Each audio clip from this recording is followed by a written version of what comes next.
Hey guys, അപ്പോൾ നമ്മൾ ഇന്നത്തെ വീഡിയോ ഒരു ബ്രൗൺ കളറ് പെയിൻറ് ചെയ്തിട്ടുണ്ട്. നമ്മൾ ഒരു കാർഡ്ബോർഡ് പീസ് അതിലേക്ക് ഞാൻ കുറച്ച് പച്ച കളറ് മിക്സാക്കി ഇതേപോലെ അടിച്ചെടുക്കുന്നുണ്ട്. അപ്പോഴത്തേക്കിനും ഫുൾ കംപ്ലീറ്റ് അടിക്കുമ്പോൾ ഇങ്ങനെ കിട്ടും. ഇന്ന് അത് നന്നായിട്ട് ഡ്രൈ ആക്കി എടുക്കണം. ഇത് കംപ്ലീറ്റ് ആയിട്ട് ഡ്രൈ ആയിട്ട് വരുമ്പോൾ നമുക്ക് ഇതിനകത്ത് ഓരോരോ എതളുകൾ വരച്ചു കൊടുക്കണം. ഇതേപോലെ ഓരോന്നോരോന്നായിട്ട് വരച്ചു കൊടുക്കാം. ഇതേപോലെ 5-6 ചെയ്തെടുക്കുമ്പോഴത്തേക്കിനും ഇതേപോലത്തെ ഒരു പൂ കിട്ടും.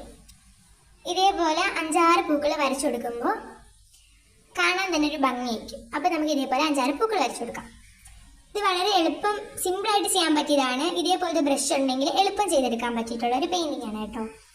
ഇനി ഇതിന് ശേഷം ഇത് നന്നായിട്ട് ഡ്രൈ ആയിട്ട് വന്നതിന് ശേഷം കുറച്ച് യെല്ലോയും ബ്രൗൺ കളറോടെ മിക്സ് ചെയ്ത് ഇതേപോലെ പൂക്കളുടെ സെന്ററിലാക്കി കൊടുക്കണം. അപ്പോൾ തന്നെ അടിപൊളി ലുക്കാണ് കേട്ടോ.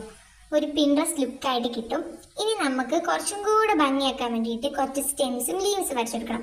അതിന് കുറച്ച് സ്റ്റെംസ് വരച്ചു കൊടുക്കാൻ അതിന് ഞാൻ യെല്ലോ കളറും ഗ്രീനും കൂടെ മിക്സ് ചെയ്തിട്ട് ഈ ഒരു ഷെയ്ഡിലാണ് അടിച്ചു കൊടുക്കുന്നത്. കണ്ടോ, ഇപ്പം തന്നെ അടിപൊളി ആയിട്ടുണ്ട്. ഇനി നമുക്ക് കുറച്ചും കൂടെ ബെറ്റർ ആയിട്ട് കുറച്ച് ലീവ്സ് വരച്ചെടുക്കാം. അപ്പോൾ എന്താണ്ട് ലീവ്സും വരച്ചെടുത്തിട്ടുണ്ട്. അപ്പോൾ ഇതാണ് നമ്മുടെ ഫൈനൽ ലുക്ക്.